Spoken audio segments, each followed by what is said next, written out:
Hey guys, welcome back to Wrest News 365. Hope everyone is doing very well. As always, especially today, there are plenty of news stories to get into in the world of All Elite Wrestling. Now, when it comes to the AEW World Championship, Jon Moxley is the new undisputed AEW World Champion. We did a video covering that this morning, so be sure to check that out on the channel. But let's first get into a suspension. Yes, a top AEW talent has or was at least suspended due to an altercation backstage, that being one Eddie Kingston. This is a really big story here, folks. There is so much drama going on in AEW right now. It really is. I mean, you've got the Punk situation with Hangman Page and Punk possibly wanted to quit. You've got Eddie Kingston being suspended for an altercation. You've got two of the top female stars hating each other's guts. All as we're heading into All Out, all at a time where AEW's really got to get their act together, because we're going to get to the stage soon where they're going to be negotiating television contracts, and there is so much going on and the ratings aren't what they were a year ago. So let's talk about Eddie Kingston, because he was reportedly suspended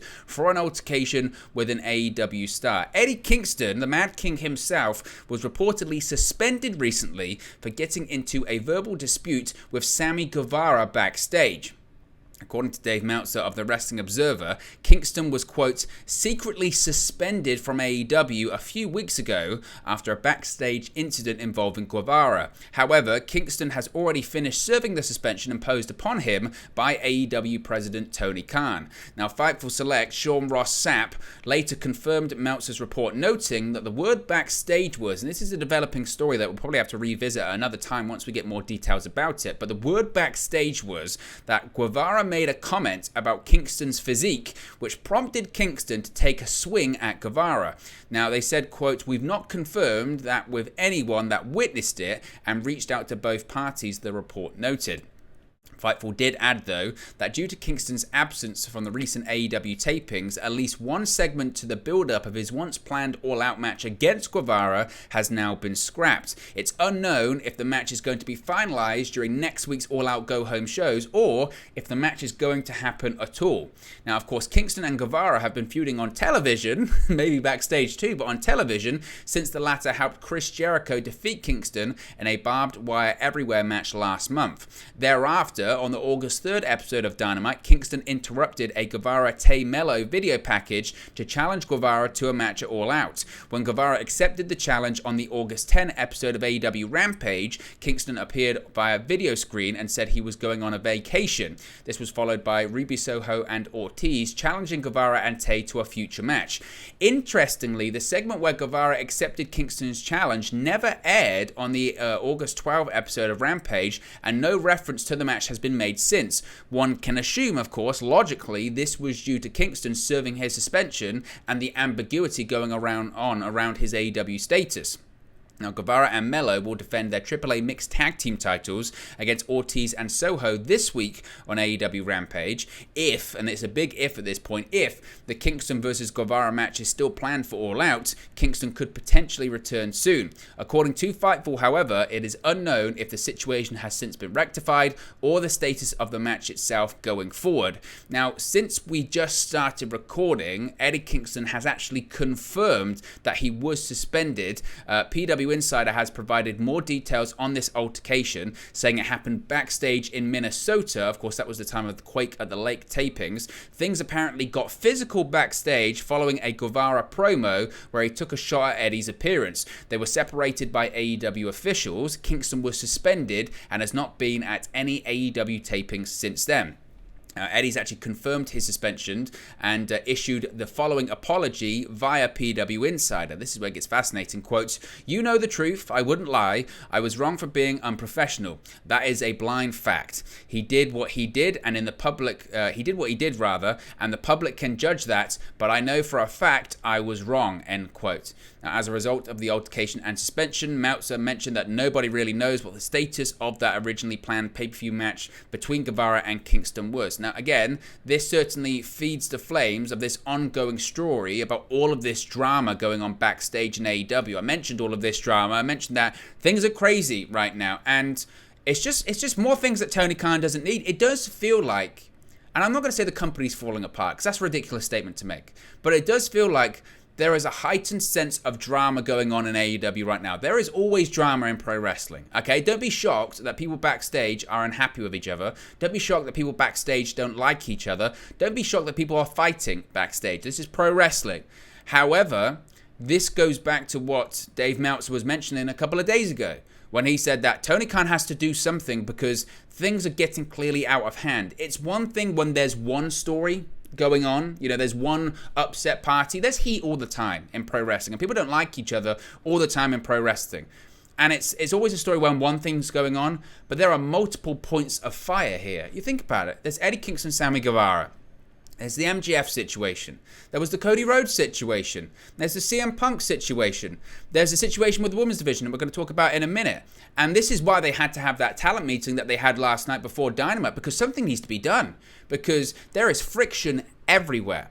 And that's not the environment you want to make. And as I mentioned before, the idea of AEW, the plucky upstart company of 2019, that's just going to not rival WWE, but provide an alternative and give somewhere else a place to work. This is pro wrestling now. This is real, okay? This is pro wrestling politics. This is pro wrestling heat. This is people going up against each other and at each other because they don't like each other, okay? The idea of AEW being one big happy family is over. It's done.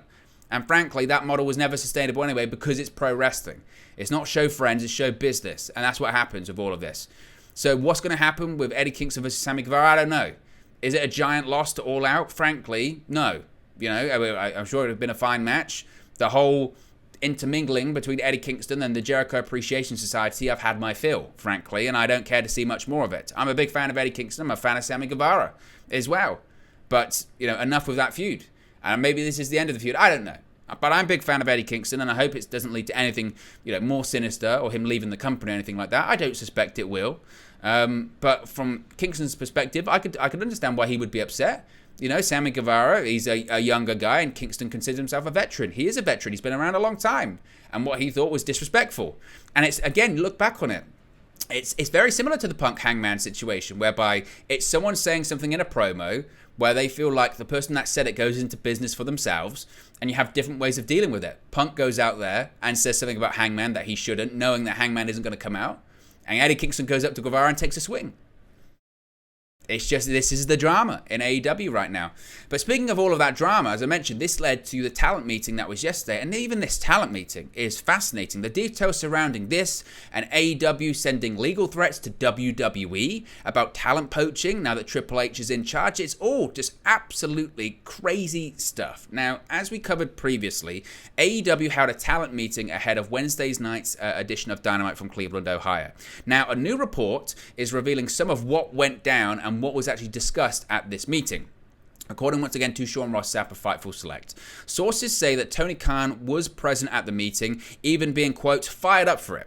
Which shouldn't come as a surprise. He's fired up for everything. Have you seen some of those post-show press conferences? The meeting took place sometime between 3 and 4 p.m. Eastern Time, around 4 or 5 hours before Dynamite went on the air on TBS. It was also reported that several talents were called into the tapings who were not even booked to appear on any of the AEW shows, including Dark Elevation, Rampage, or Dynamite itself.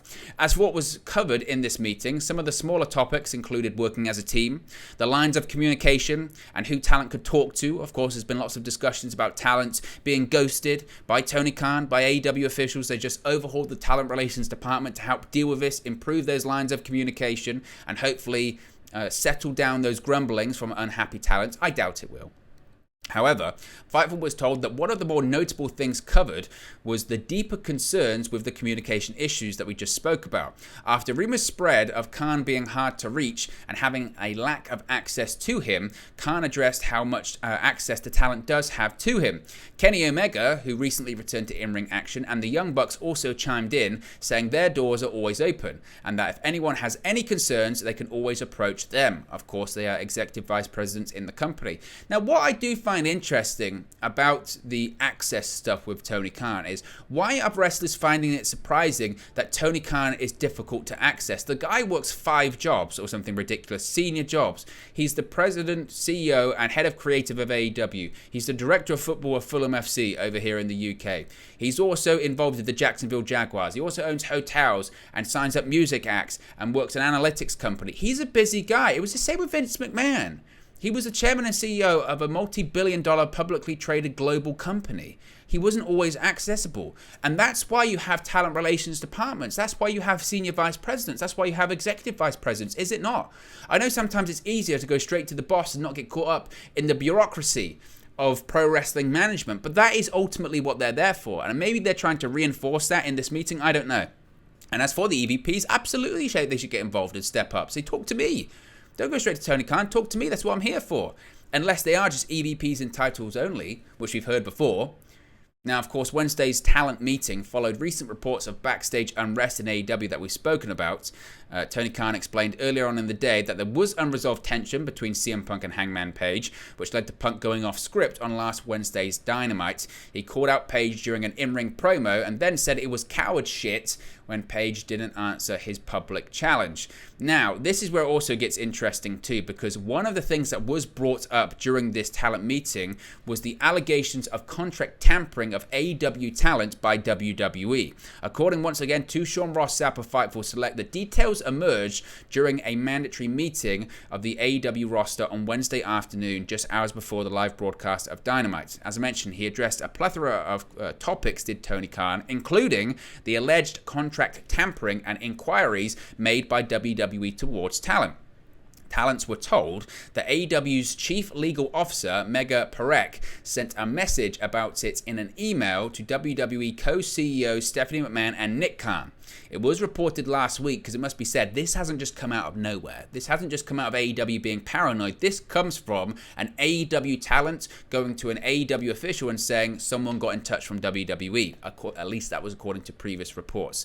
Now, the talent themselves has yet to be named, but declined the offer and made higher-ups in AEW aware of the situation, stating that they were happy with their position in the company through their representation, who took the call on their behalf. In a response to a tweet early Wednesday morning, Chris Jericho implied he was the individual who was contacted by WWE. I don't know if that's the case. That's Jericho being Jericho. I, to be honest, doubt it. If look at the pattern in WWE of the people that they have brought back, chances are it was probably someone in NXT, most likely, with Triple H at the time. I don't know if that's Adam Cole. I don't know if that's Malachi Black. I don't know. I don't know who that is, but I would think most likely it's something like that. We'll have to wait and see, though. Nevertheless, WWE shouldn't be doing it, and they've got in trouble doing it in the past. TNA Wrestling tried to sue WWE for the exact same reason a few years ago, so WWE needs to be very, very, very careful. Now, WWE themselves has not addressed the tampering allegations as of yesterday evening, but the company has re-signed several previously released talents, including Johnny Gargano, Dexter Lumis, Karrion Kross, and Scarlett. Now, McMahon's husband, Triple H, has been leading the charge for the company since Vince McMahon, of course, stepped away. He's now the executive vice president of talent relations and also the head of creative.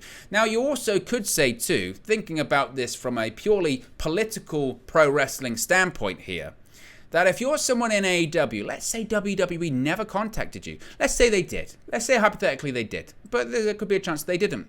If you go to AEW higher-ups, if you go to AEW officials and say, hey, WWE contacted me, they said they'd be interested, what happens? You get the same reaction that you get when you had fake Diesel and fake Razor. What happened then? WWE, specifically Vince McMahon, woke up one day and said, I own Diesel, I own Razor Ramon, I'm going to bring those characters back to WWE programming, even though Scott Hall, who portrayed Razor Ramon, and Kevin Nash, who portrayed Diesel, were signed to WCW and doing very, very well. They were some of, if not the biggest stars in the business, alongside Hulk Hogan at the time, and doing big business for WCW. Eric Bischoff at the time, because of pro wrestling paranoia, panicked and said, wait a minute. I know you're under contract to us, but what have you got? What have you done? In response to that, he renegotiated their contracts. He gave them salary increases because he was so paranoid. And I wouldn't put it past a pro wrestler to say, hey, I got a call from WWE and go to AEW and say, hey, WWE's interested. I know legally I can't go anywhere, but hey, I might have to pursue avenues if I don't get a raise. It's entirely possible. That's all I'm saying. It's entirely possible. Now, as I mentioned, it was recently reported that WWE had contacted a member of the AEW roster, but according to Dave Meltzer on the latest episode of the Wrestling Observer radio show, there were multiple people that have been spoken to by WWE. It wasn't just one person. Originally, it was believed to be just one individual that had been reached out to by WWE, and while it's not known who that person was, they did decide to alert upper management within AEW about said situation. But now, it appears that there is more than one wrestler that has allegedly been spoken to by someone within WWE as the contract tampering situation begins to become more and more serious. The first unnamed talent reportedly told WWE they were happy with their work situation, but it is obviously something that Tony Khan is taking seriously. As I mentioned, AEW's Chief Legal Officer Megha Parekh has sent an email to WWE co-CEO Stephanie McMahon and Nick Khan warning them about contract tampering. Frankly, they don't need much of a warning because, again, they've done it in the past, and if there is irrefutable proof that WWE has been involved in contract tampering with AEW talents, they could be in a lot of trouble. They could, and it depends how petty AEW wants to be. Lord knows WWE, if AEW did the other thing round, Lord knows they would be involved in that. Now, you could argue AEW has been bad in the past because I recall Jeff Hardy, before he was illegally allowed to talk to AEW, got caught on video saying, "I'm going to AEW," basically implying that a deal had already been done, whilst he wasn't actually legally allowed to talk to AEW at the time. WWE ultimately decided not to pursue anything, but they could have. And maybe that's why AEW isn't going super strong on it, because they realize, actually, do we really want to open up this can of worms, because we've also been doing it in the past, allegedly, I must say. It's still unknown which members of the AEW roster have been spoken to. As I mentioned, Jericho alluded that it might be him, but ultimately we don't know. So let me know your thoughts about that in the comment section below. Be sure to smash a like on the like button. Be sure to subscribe, bottom right hand corner as well. But the drama, folks, does not stop there. It continues, and it continues into AEW's women's division, specifically its women's champion Thunder Rosa, who of course is not going to be defending her World Women's Championship at All Out. She's out with an injury, but she also has major heat with one of her fiercest rivals on screen. Would appear it's also one of her fiercest rivals off screen too, that being Dr. Britt Baker, DMD. They hate each other's guts. A new report from Voices of Wrestling's Joe Lanza paints a chaotic picture of the women's division within AEW behind the scenes, where heat has been brewing between two top stars for years. Now, as I mentioned, last night's AEW was preceded by that backstage meeting by Tony Khan, and later, a tearful Thunder Rosa said during Dynamite itself that she was unable to defend her Women's World title due to injury, leading to AEW announcing a four-way match pitting Britt Baker, Hikaru Shida, Jamie Hayter, and Toni Storm against each other for the interim strap. Now, hold that thought there. We will get back to the original plans for that match at All Out, specifically the original finish, because it gets interesting. But Lanza touched on these issues during VOW's Instant Reaction live show after Dynamite. On the women's division, he noted long-standing issues between Baker and Rosa, who have reportedly, quote, been mortal enemies for years.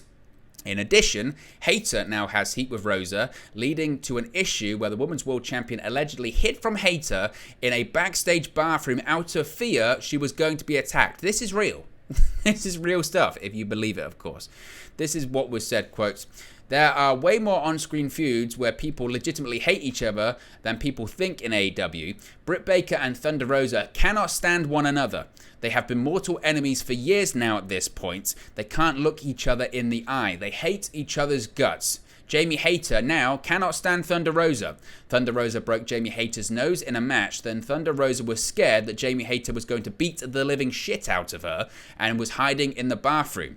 Things are ugly in the back, and this is why they're having meetings, and all of this is starting to come out now, and it's just a mess. I don't know if Thunder Rosa legitimately can't wrestle, or if they're just sending her away so some people can call off. I don't know. Now, it must be said, Sean Ross Sapp is saying that the injury is legitimate, so take that for what you will as well. Now, when it comes to Rosa's injury status, this is what Lanza did state, basically implying that this is a legitimate injury, saying, quote, "She was hurt several weeks back and did come back and wrestle. I know that she was wrestling hurt. I don't know if she re-aggravated an injury. This was like 2 hours ago. I haven't talked to anybody. Maybe she is hurt. Do I think she was working? I don't know. I saw some real emotion there, and Britt Baker rubbed it in later. She totally rubbed it in later."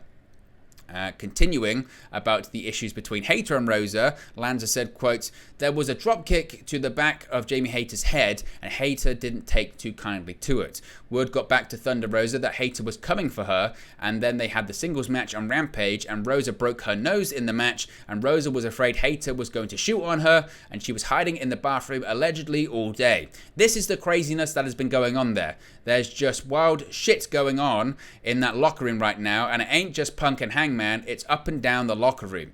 Now, when it comes to Thunder Rosa and the heat with Britt Baker, I must say, whilst these two have very good chemistry, and they do, I think back to St. Patrick's Day Slam twice. I think about, obviously, the Lights Out match and the Steel Cage match in which Thunder Rosa won the championship. I also think back to when Britt Baker defeated her at Revolution earlier this year. If you go back and watch this match, and I'm not just saying this as hindsight now and go, see, I told you so, but if you go back and watch that match, especially the one in the cage, there were points in it when I said, that feels very real. And not just real as in like, oh, this is so good stuff, it feels real. Like, it felt like some of those shots were very stiff and very like, you hit me hard, so I'm hitting you back. I've seen a couple of Thunder Rosa promos. Specifically, like, again, if you watch some of the first promos she did after she became AEW Women's World Champion, I think she had one with Nyla Rose, and Vicky Guerrero and Nyla Rose were talking, and then the Thunder Rosa just started going at them like it was off script, and they were taken aback by it. And I'm not trying to character assassinate Thunder Rosa here at all, but I can see it. And maybe that's why people believe this story, because I can see it, because they can see it too. I don't know. It's just, it's wild. And again, this is the drama that is going on in AEW right now. This is why a meeting was called, and why people are skeptical about the injury, and I do believe that her injury is legitimate, it must be said. Why people are skeptical is because, according to reports, and again, this is why you have to really be careful with this. According to reports, Thunder Rosa was actually reportedly scheduled to lose her AEW Women's World Championship against Toni Storm at All Out next weekend, according to Dave Meltzer on the latest Wrestling Observer Radio. Which again is very significant for me. I think the chances are that means that Toni Storm, of course, is going to become the interim world champion. But it will lead people that maybe don't care for Thunder Rosa or don't believe her injury to really go, what, she was going to lose, and now she's got an injury. I remember Kevin Nash doing something similar in WCW when they wanted him to do the job to, it might have been Billy Kidman or someone like that, and suddenly he was injured. And he did it in TNA as well, I think. When he was meant to do a job, was it to Alex Shelley or Chris Sabin? I'm injured, and they just never revisited it. Never went back to it. Problem is, Thunder Rosa is the champion. She's going to have to do the job eventually. And I do think she is legitimately injured, I must be said. But again, all of it is just a complete and total mess. And when you talk about the women's division in AEW, which has massive problems, not in quality, they've got some fantastic wrestlers in there, but the booking is still not good. They have one match per show. They need to have main events. They need to have opening matches, and they don't. Because AEW will say, well, every time they step in the ring, the ratings go down. The ratings go down because you don't promote them properly. You haven't given the audience a reason to care. That's the problem when it comes to the women's division.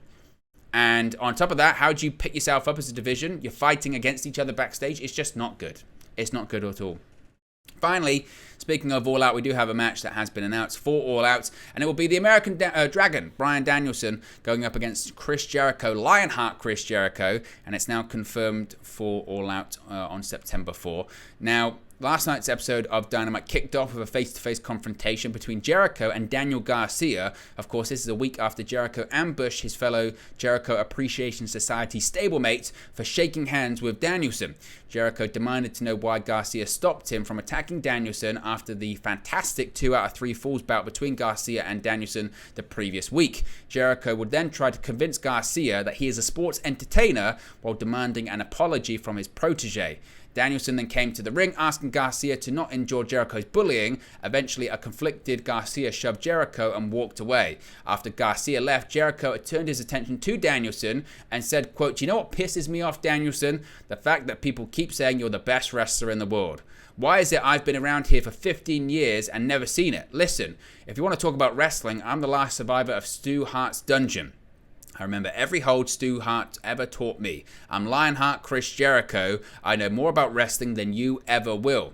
In response, Danielson invoked the name of the late Owen Hart, saying, quote, "Say if we were to ask your mentor Stu Hart who is the better wrestler, who do you think he'll say?" Danielson asked Jericho.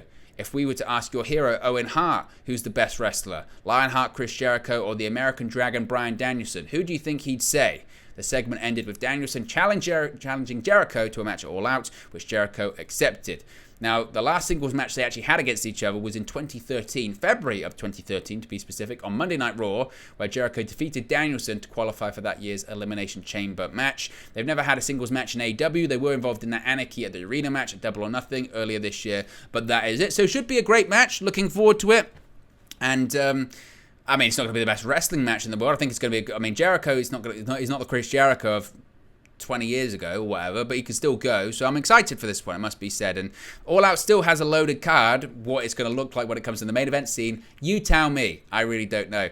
But anyway, guys, let me know your thoughts in the comment section below. Be sure to smash a like on the like button. Be sure to subscribe, bottom right hand corner. As I mentioned, there is so much drama going on in the world of All Elite Wrestling right now. We could do 3 hours worth of videos about it. So let me know your thoughts in the comment section below. Be sure to smash a like on the like button. Be sure to subscribe, bottom right hand corner. And I'll speak for you again very, very soon. Hey guys, thank you for watching, listening, streaming, or however you come across this video today. Be sure to click on the video on the right there to watch our next video, or click the bottom there to subscribe, or the bottom right hand corner. Thank you very much, and I'll speak to you again very soon.